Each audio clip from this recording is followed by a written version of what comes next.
আমাদের পশ্চিমবঙ্গে মেসি আসাতে প্রায় কয়েকশো কোটি টাকা স্ক্যাম। আর কত লুটবে আমাদের পশ্চিমবঙ্গ এই রানিং সরকার? একের পর এক তো লুটেই যাচ্ছে, মানুষকে তো আর রেস্ট দিচ্ছে না। কিন্তু এই যে মেসি আমাদের পশ্চিমবঙ্গে এসেছিল এবং এই নিউজটি ঘটল, এটা শুধু পশ্চিমবঙ্গের নিউজ নয়, পুরো ইন্টারন্যাশনাল নিউজ। এই যে মেসি দিল্লিতে গিয়ে শো করলো এবং বোম্বাইয়ে গিয়ে শো করলো, তেলেঙ্গানাতে গিয়ে শো করলো, এইরকম কিন্তু কোনো ঝুট ঝামেলার খবর কোনো সোশ্যাল মিডিয়াতে দেখা যায়নি। ওই জায়গার যে মন্ত্রীগুলো ছিল তারা কিন্তু আয়োজনটা করেছিল, সূক্ষ্মভাবে আয়োজন করেছিল। মেসি দিল্লিতে গিয়ে, মুম্বাইতে গিয়ে, তেলেঙ্গানাতে গিয়ে চারদিকে গ্রাউন্ডে রাউন্ড মেরে এবং ফুটবলও পর্যন্ত দর্শকদের দিকে শট মেরেছিল এবং যে সমস্ত মানুষ ছিল স্টেডিয়ামের মধ্যে সবাইকে সঙ্গে কথোপকথন করেছে এবং তাকে সবসময় ফাঁকার মধ্যেই রেখেছিল। এই কলকাতার মতো সেই 100টা হাতির মাঝে যেমন একটা শিয়াল থাকে সেই রকম করে রাখেনি। একদম চারদিকে যখন ঘুরছে মেসি, সব দর্শকরাই তো মেসিকে দেখিছে, মেসির যারা ফ্যান। কিন্তু কলকাতায় এইরকমটা ঘটেনি। এই কারণে এত বড় একটা কাণ্ড ঘটল। কেন ঘটবে না?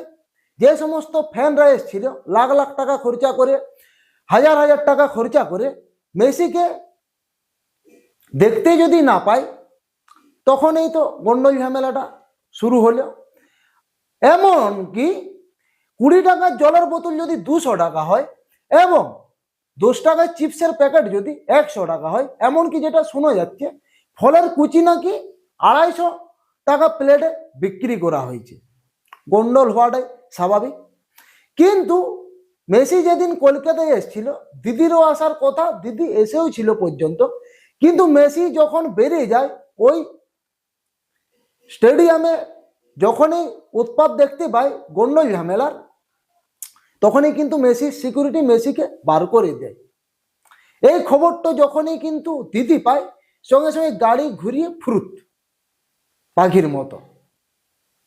তবে বন্ধুরা, এই যে মেসি এসছিল আমাদের পশ্চিমবঙ্গে এবং কয়েকশো কোটি টাকার স্ক্যাম হলো, এইটা এখন একটা নতুন আপডেট এসছে।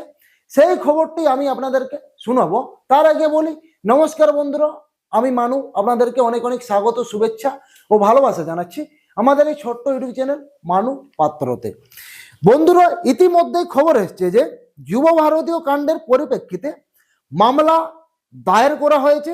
আর এই বিষয়ে এবার আক্রমণে খুদ শুভেন্দু অধিকারী তিনি অভিযোগ করেছেন যে এই যে ঘটনাটি ঘটেছে, শুধু এটা নজর ঘোরানোরই চেষ্টা চলছে। হাইকোর্ট শুনানির আগে নজর ঘোরানোর চেষ্টা। 22,000 টিকিট দিয়েছেন অরূপ বিশ্বাস, বলছেন এটা শতদ্র লোকেদের এই কাজ।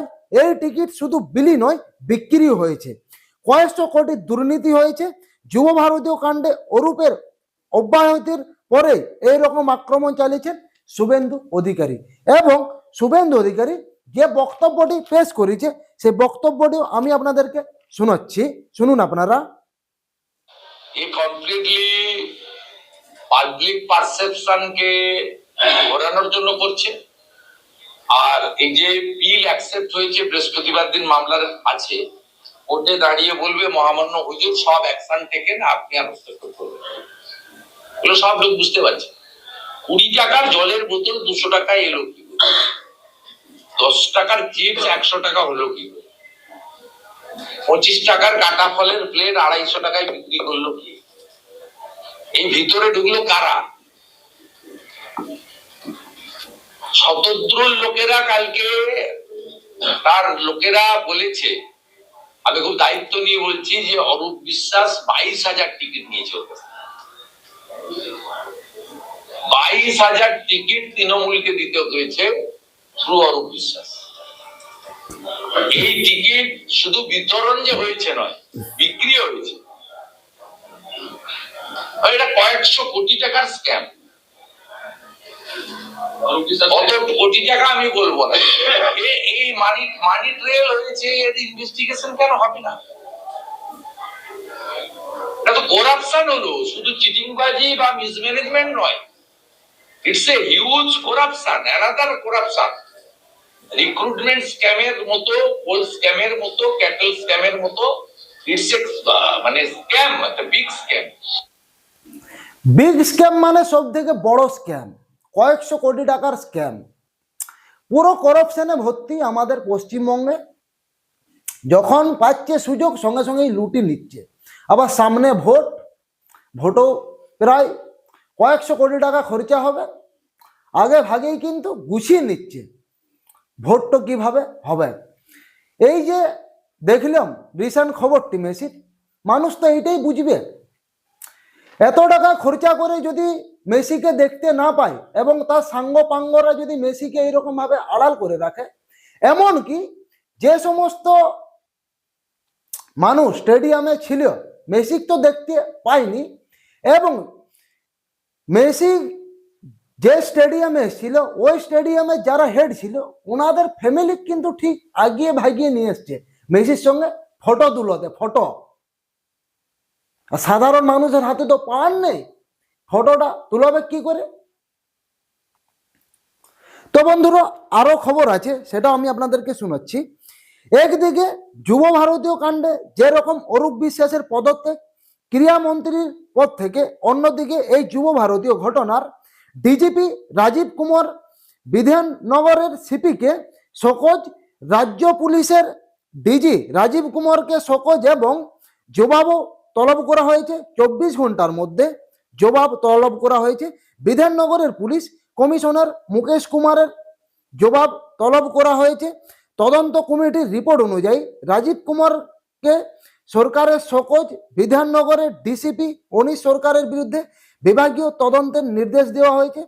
দায়িত্বে গাফলাতির অভিযোগে অনিশ সরকারের বিরুদ্ধে বিভাগীয় তদন্ত, আর এই তদন্ত শেষ না হওয়া পর্যন্ত ডিসিপি অনিশ সরকারের সাসপেন্ড। ক্রীড়া দপ্তরের প্রধান সচিব রাজেশ কুমার সিনহাকেও শোকজ করা হয়েছে। যুব ভারতের দায়িত্ব থেকে সরানো হয়েছে এবং অবসরপ্রাপ্ত আমলা দেবকুমার নন্দনকে সরিয়ে দেওয়া হয়েছে যুব ভারতী ক্রীড়াঙ্গনের সিও দেবকুমার নন্দনকে। অন্যদিকে এই যুব ভারতের ঘটনায় 4 IPS এর নেতৃত্বে SITও গঠন করা হয়েছে রাজ্য সরকার। এই ITCOতে IPS পীযূষ পান্ডে, জাভেদ সাবে এবং সুপ্রীতম সরকার, মুরলীধর। যুব ভারতীয় ক্রীড়াঙ্গনে বেঞ্জির বিশৃঙ্খলা, শীর্ষ পুলিশ কর্তাদের শোকজ, কর্তব্য গাফলাতির অভিযোগে একের পর এক পুলিশ কর্তাকে শোকজ। এমনকি নতুন তদন্ত কমিটি অর্থাৎ সিট গঠন করা হয়েছে 4 সিনিয়র পুলিশ অফিসারের নেতৃত্বে।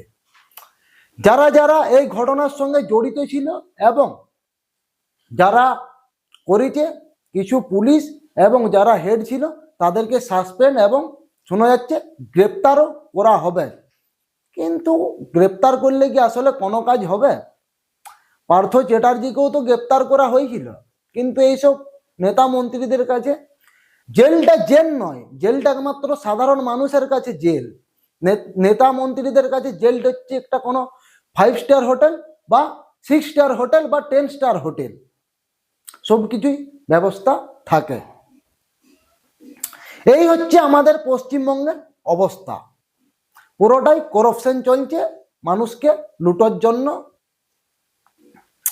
আগেও অনেকবার এরকম ঘটিছে, কিন্তু কোনো স্টেপ নিচ্ছে নয়, আর নেবে বলে মনে হয় নাই।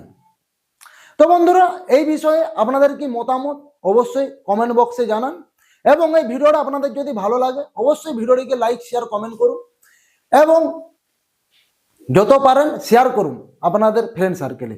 আবার দেখা হচ্ছে নতুন কোনো ভিডিওতে, নতুন কোনো টপিক নিয়ে। ততক্ষণ আপনারা সবাই ভালো থাকুন, সুস্থ থাকুন, নিজের ফ্যামিলির প্রতি খেয়াল রাখুন। নমস্কার।